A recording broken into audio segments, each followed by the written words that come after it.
강신주의 감정 수업 두 번째, 자긍심. 사랑이 만드는 아름다운 기적. 이렇게 일이 커질 줄 몰랐다. 장 마르크는 자신의 작은 행동이 거대한 폭풍으로 낫게 되는 나비의 날갯짓이 될 줄은 꿈에도 생각하지 못했다. 동거하고 있던 연상의 연인 샹탈이 어느 날 애잔하게 토로했던 슬픔이 사건의 시작이다. 남자들이 더 이상 나를 돌아보지 않더라. 함께 살고 있는 남자에게는 너무나 무례한 이야기일 수 있다. 나는 그런 남자가 아니라는 말인가. 그렇지만 장마르크는 아직도 샹탈을 사랑하고 있었나 보다. 애써 치미는 질투의 감정을 사귀고 그는 샹탈의 슬픔을 이해하려고 노력했다. 그리고 장마르크는 고민 끝에 한 가지 결론에 이른다. 모든 여자는 노아의 정도로 남자들이 자기에게 표출하는 관심 혹은 무관심을 척도로 가늠한다 라고. 그래서 장마르크는 스스로 미지의 스토커가 되기로 작정한다. 물론 그렇다고 장마르크가 직접 샹탈을 스토킹할 수도 없는 일이었다. 좌우지간 샹탈을 짝사랑한다는 가상의 인물은 신원불명이어야만이 그녀에게 스토커로서 각인시킬 수 있다. 그래서 그는 샹탈에게 편지를, 그러니까 그녀를 항상 주시하고 있다는 편지를 보내게 된다. 나는 당신의 스파이처럼 따라다닙니다. 당신은 너무 아름답습니다. 마침내 나비의 날개짓이 시작된 것이다. 이때까지만 해도 장 마르크는 짐작조차 할 수 없었다. 자신의 편지가 샹탈의 삶, 나아가 둘 사이의 관계에 얼마나 커다란 파문을 불러일으키게 될지를. 쿤드라의 소설 정체성은 바로 이렇게 시작된다. 다른 편지들도 속속 들이닥쳤고 샹탈은 그것을 점점 무시할 수 없게 되었다. 편지는 지적이며 점잖았고 조롱기나 장난기도 전혀 없었다. 그것은 유혹이 아닌 숭배의 편지였다. 혹시 거기에 유혹이 있었다면 장기적 안목으로 계획된 것이다. 하지만 그녀가 방금 받은 편지는 보다 대담했다. 사흘 동안 당신을 보지 못했습니다. 당신을 보았을 때 너무도 가뿐하게 위로 떠오르고자 갈망하는 당신의 모습에 나는 경탄하고 말았습니다. 당신은 존재하기 위해서는 춤을 추며 위로 솟구쳐야만 하는 불꽃을 닮았습니다. 그 어느 때보다도 느신한 몸매로 당신은 경쾌하고 디오니소스적이고 도취한 듯한 야만적인 불꽃, 그 불꽃에 둘러싸여 있더군요. 당신을 생각하며 나는 당신의 알몸 위에 불꽃으로 엮은 외투를 던졌습니다. 당신의 하얀 육체를 추기경의 주홍색 외투로 가렸습니다. 이렇게 가린 당신의 몸, 빨간 방, 빨간 침대, 빨간 추기경 외투, 그리고 당신, 아름다운 빨간 당신이 눈에 선합니다. 며칠 후 그녀는 빨간 잠옷을 샀다.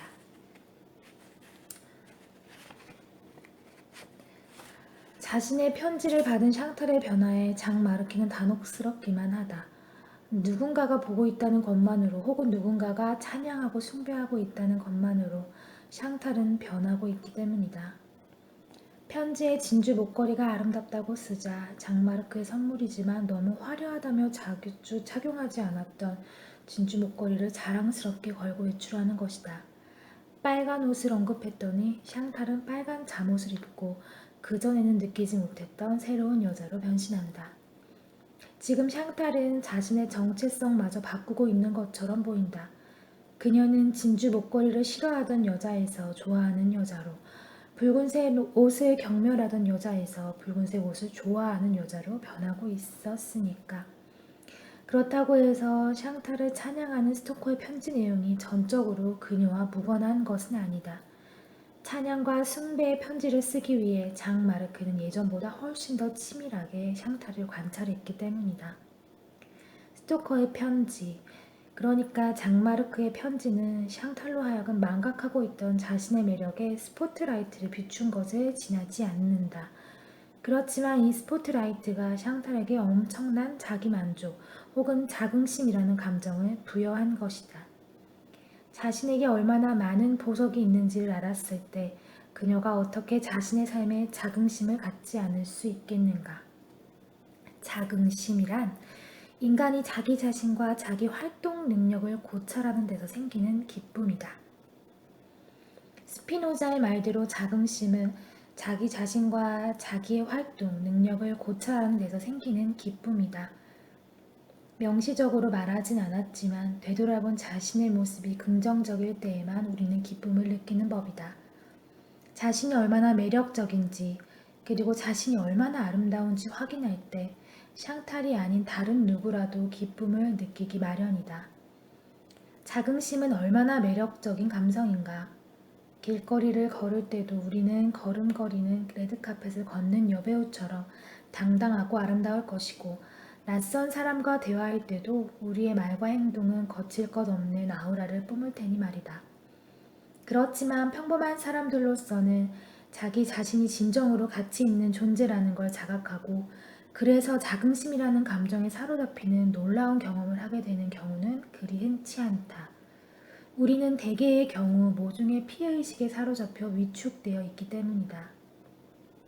그래서 샹탈이 받은 스토커의 편지가 중요한 이유도 바로 여기에 있다. 당신이 얼마나 많은 보물을 가지고 있는 사람인지를 알려주는 숭배자가 없다면 자긍심을 갖기란 너무나 힘든 법이니까. 그렇다. 장마르크는 제대로 오판한 것이다. 연상의 동거녀 샹탈이 자신의 노화를 걱정했던 것은 아니다. 샹탈의 우울과 슬픔은 사실 자신의 삶에 대한 자긍심이라는 감정이 연기처럼 빠져가고 있다는 자각에서 비롯된 것이다. 하긴 아무도 자신을 거들떠보지 않는 늙은이로 전락하는 순간이 바로 자긍심을 잃는 시점일 것이다. 물론 그녀의 자긍심을 뺏은 주범은 동거남 장마르크 본인이 아니었던가. 애인이라고 생각하는 남자가 자신의 일거수일투족에 스포트라이트를 비추지 않을 때 그녀로서는 자긍심을 유지하는 것이 쉽지 않았을 것이다. 그래서 장마르크가 보낸 스토커의 편지가 의미심장하다. 비록 동정심과 연민에서 출발한 것이지만 스토커의 편지는 샹탈에게 잃어버린 자긍심을 되찾아 주었기 때문이다. 흥미로운 것은 그 연애 편지가 샹탈만이 아니라 장마르크의 정체성도 변화시킨다는 점이다. 편지를 쓰기 위해서는 장마르크가 샹탈의 매력을 주시할 수밖에 없다.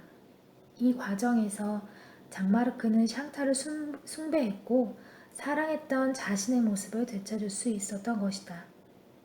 더 정확히 말해 여러모로 많이 변모한 샹탈을 새롭게 사랑하게 된 남자로 변한 것이라고도 말해도 좋다. 스토커로서 편지를 쓰기 위해 장마르크는 지금까지 무관심 속에 방치되었던 샹탈을 자세히 관찰하기 시작한 것이다. 이 과정에서 그는 지금까지 간과하고 있었던 연인의 매력, 그리고 시간이 지난 뒤 그녀가 얻게 된 새로운 변화들에 주목할 수밖에 없었다. 이렇게 새롭게 찾아낸 샹탈의 모습에서 장마르크는 자신의 가슴의 사랑이 과거와는 다른 색깔의 사랑이 또다시 차오르는 것을 느끼는 것이다.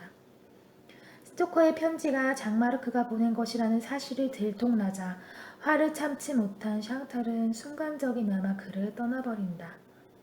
같이 있던 사람이 나에게 어떤 존재였는지는 그 사람이 내 곁을 떠났을 때야 뒤늦게 자각하기 마련이다. 이것은 샹탈과 장마르크에게도 마찬가지였다. 두 남녀는 헤어지고 나서야 자신들이 서로에게 얼마나 소중한 사람인지 깨닫게 된다. 그러니 두 연인이 다시 런던에서 재회하는 것은 어쩌면 당연한 귀결이겠다. 우여곡절 끝에 화해를 한 두 사람은 잠자리를 함께 할 때마다 마침내 알게 된다. 사랑은 서로를 주목하는 것이라는 사실을, 나아가 서로를 숭배하면서 자긍심을 심어주는 것이라는 걸. 그래서 소설 정체성의 마지막 장면은 우리에게 애잔하지만 깊은 감동을 준다. 그녀는 말했다. 나는 더 이상 당신으로부터 눈길을 떼지 않을 거야. 쉴 데 없이 당신을 바라보겠어. 그리고 말을 멈추었다가 이렇게 이었다. 내 눈이 깜빡거리면 두려워. 내 시선이 꺼진 그 순간 당신 대신 뱀, 쥐, 다른 어떤 남자가 끼어들까 하는 두려움. 그는 몸을 조금 일으켜 입술을 그녀에게 대려고 했다. 그녀는 고개를 내저었다. 아니, 그냥 당신을 보기만 할 거야. 그러더니 다시 말했다. 밤새도록 스탠드를 켜놓을 거야. 매일 밤마다.